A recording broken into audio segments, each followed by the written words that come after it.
কবে থেকে আমাদের বাড়ির কাজ শুরু হয়েছে, মানে মাটি ফেলেছে কয়েকদিন হলো আমাদের বাড়িতে। তো সেই মাটিগুলো জানো এত বৃষ্টি হচ্ছে যে সমস্ত মাটি ধুয়ে ধুয়ে রাস্তায় চলে যাচ্ছে। তো এগুলোই ঠিক করতে ব্যস্ত আমার বর আর আমার শ্বশুর মশাই। তো সকাল থেকে এইসবই করছে আর কি।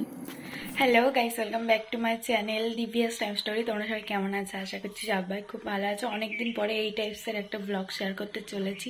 তো চলো বেশি দেরি না করে ব্লগটা স্টার্ট তো করবোই। তার আগে বলে নিই যে আমি আজকে আমার ডেইলি ব্লগই শেয়ার করব। সারাদিন কি করি না করি সব কিছুই তোমাদের সাথে শেয়ার করার চেষ্টা করব। সকাল সকাল তো স্নান করে নিয়েছি, ঠাকুর ঘরেও গিয়েছিলাম, প্রণাম করে আসলাম।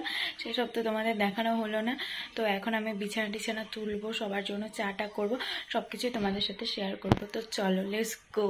আর জানো তো, যেদিন করে না সকালবেলা আমার ঘুম ভেঙে যায় সেদিন করে কোনো কাজ থাকে না, আর যেদিন করে আমার মানে উঠতে লেট হয় সেদিন অনেক কাজ থাকে। মানে ওই শ্বশুরমশাই এসে বসে থাকে চায়ের জন্য, আর আমি হয়তো ঘুম থেকে উঠলাম মাত্র, এরকম হয়। আর জানো তো আমার মানে একটু তাড়াতাড়ি ওঠার চেষ্টা করি, কেননা সবাই তো তাড়াতাড়ি উঠে পড়ে। তো ওর জন্য রান্নাঘরে এসে বসে থাকে, সবাই গল্প টল্প করতে থাকে। আমি তারপর স্নান টান করে পুজো দিয়ে আসি। মানে আমার প্রত্যেক দিন পুজো দিতেই হবে, এটা আমার ডেইলি রুটিন। আমার শাশুড়িমাও পুজো দেয়, কিন্তু আমিও পুজো দিই। তো যাই হোক, এরকম যে মানে আমি চা কখন এসে করে দেবো, ওরা বসেই থাকে। মানে আমার হাতের চা খেতে ওরা খুব ভালো পায়। মানে সকালবেলার চাটা আমার হাতের চা দিয়েই শুরু হবে ওদের। মানে ওরা মানে নিজেরা চা করে খাবেই না, এরকম ব্যাপার জানো তো। তো যাই হোক, ওরা তো ওখানে কাজ করছে, আর আমি এই ফাঁকে সমস্ত বিছানা টিছানাগুলো তুলে নিলাম। আর আমার বর চলে আসবে একটু পরে, আমার শ্বশুরমশাইও চলে আসবে, কিন্তু ওরা যেহেতু এখনও স্নান টান করেনি তার আগে কিন্তু রান্নাঘরে আসবে না। তো যাই হোক, স্নান টান করে তারপর একবার রান্নাঘরে আসবে। আর আমার বর কিন্তু চলে এসেছে ওখান থেকে। তো আমি ওর সাথে গল্প করছিলাম আর ঘর ঝাড়ু দিচ্ছিলাম। আর ঘর ঝাড়ু দেওয়ার সময় দেখো কত চুল বেরোচ্ছিল। মানে ঘর ঝাড়ু দিলে যেন এক গাদা চুলই বেরোয়, নোংরার থেকে বেশি। তো যাই হোক, ও চলে এসেছে। ও বারবার বলছে যে চা খাবো চা খাবো, চা খেয়ে তারপর স্নান করি। আমি বলছিলাম যে না, স্নানটা করে এসো, তারপরে আমি চা দিচ্ছি তোমাকে। তো যাই হোক, তো স্নান করতে চলে গেছে।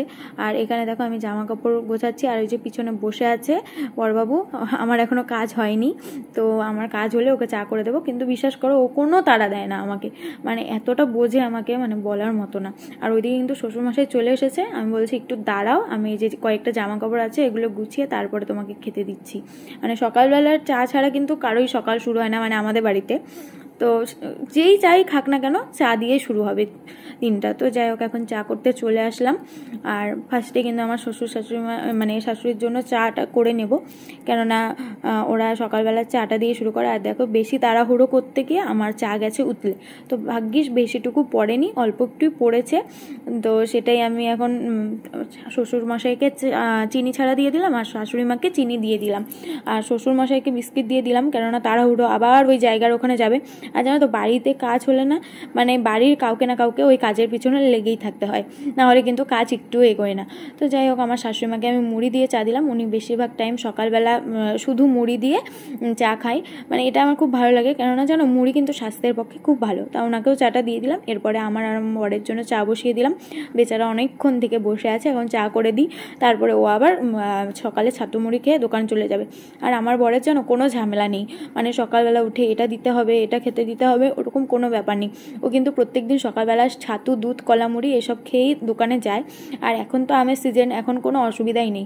এখনও আম, দুধ, কলা মুড়ি এইসবই খায়। মানে ও নিজেরটা নিজেই করে নেয়, ওকে দিতেও হয় না।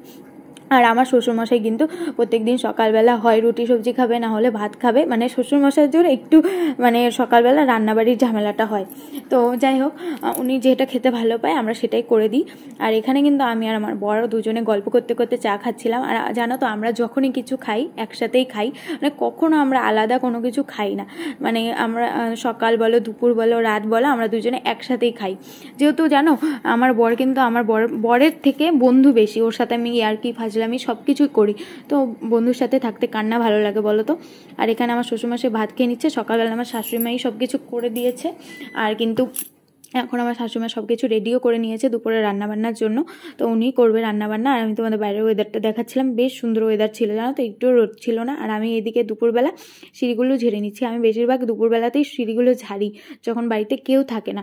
কেননা ওই হাঁটা চলার মধ্যে ঝাড়াঝাড়ি করলে না আবার নোংরা হয়ে যায়। যখন বাড়িতে কেউ থাকে না, ছেলে মানুষ, তখন আমি এই যে এগুলো ঝাড়াঝাড়ি করি। আর আমি না এই উল্টো দিক দিয়ে ঝাড়ি, কে আমার মতো ঝাড়ো গো। আর আমার এরকমভাবেই বেশি সুবিধা মনে হয়। আর এখানে দেখো, গল্প করতে করতে কিন্তু তোমাদের দাদাভাই দোকান থেকে চলেও এসেছে। ওই দেখো টাটা দিচ্ছে, তাড়াহুড়ো করে এখন ঢুকবে, কেননা খিদে পেয়ে গেছে প্রচণ্ড। সকালবেলা হালকা খাবার খেয়ে যায় তো ওই যে 3টার সময় আসে একবারে ভাত খায়। আর আমরা দুজন দেখো একসাথে ঘরে টিভি দেখতে দেখতে ভাত খাচ্ছিলাম। আর এত কিছু রান্না হয়েছে তবু আমি 2 পদ দিয়ে খাচ্ছিলাম, কেননা জানো আমি শাকসবজি খাই না, তার মধ্যে আজকে ছিল শুক্রবার, সব নিরামিষ। আর আমার বোনও এসেছে বাড়িতে, কেননা তোমাদের দাদাভাই কাল কলকাতা চলে যাবে, ওকে বলেছি তুই চলে আয়। তো এখন পড়াশোনা নেই, তো এখন ও আমার কাছেই থাকবে কয়েকদিন। তো গাইস এই দেখতে পাচ্ছ এই গাছটাকে দেখা, ওইদিকে যা একটু দূরে যা, দেখতে পাচ্ছ এই গাছটার মধ্যে এরকম কি গোটার মতো হয়েছে, আমি বুঝতে পারছি না এটা কি, এইরকম ফল নাকি, ফল নাকি অন্য কিছু, ফল নাকি অন্য কিছু, রাই আমি কিভাবে বলবো, পুরোনো পুরোনো খেলা যাবে। চলো গাইস জামা কাপড়গুলো তুলতে এসেছি, তো বুনু এসেছে তাই বুনুকে দিয়ে একটু ভিডিও করিয়ে নিচ্ছি, কারণ আমি যখন একা থাকি ভিডিও করে দেওয়ার কোনো লোক থাকে না, আর ভিডিও কোয়ালিটি অত ভালো হয় না, তো আমি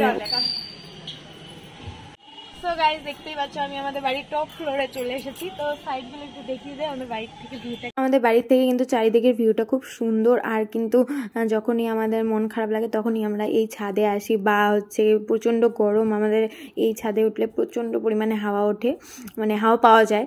তো আমার এই ছাদটা খুব ভালো লাগে, আমার এই ছাদটা মানে খুবই প্রিয়। আর এই ছাদের থেকে কিন্তু যে কোনো ভিউ তোমরা ফটো বলো ভিডিও বলো খুব সুন্দর আসে।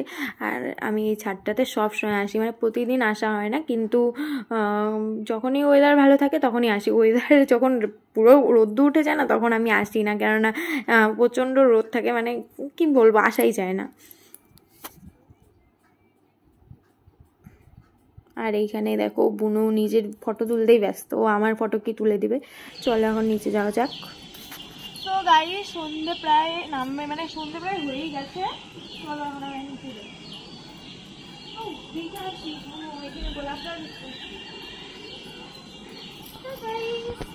নিচে আসার সময় উপরে বুনু গপু সোনার সাথে একবারে দেখা করে আসলো। আর এই দেখো নিচে এসে আমরা 3 জনের জন্য 3 রকমের চা করেছি, মানে আমার শাশুড়িমার জন্য দুধ চা, আমার জন্য গ্রিন টি, আর বুনুর জন্য লাল চা। তো যাই হোক এরপরে কিন্তু রাতের খাবার বানাতে চলে এসেছি আমি আর শাশুড়িমা দুজনে মিলে, কেননা আজকে সবাই রুটি খাবে। তো অনেকগুলো যেহেতু রুটি, এর জন্য আমি মাকে বললাম চলো আমি বেলে দিই, তুমি তাড়াতাড়ি ভাজো, তাহলে তাড়াতাড়ি হবে। মাঝে তোমাদের দাদাভাই শুক্রবার রাতে বাড়ি থাকে না, আমার শ্বশুরমশাইও থাকে না, কিন্তু আজকে আছে, উনি কালকে যাবে। তো যাই হোক তো আমি শাশুড়িমার সাথে তাড়াতাড়ি হেল্প করে দিলাম। আর আমার ভিডিওটা আজকে এতটুকুই, ভালো লাগলে কিন্তু অবশ্যই লাইক কমেন্ট শেয়ার এবং ফলো করতে ভুলো না। টাটা।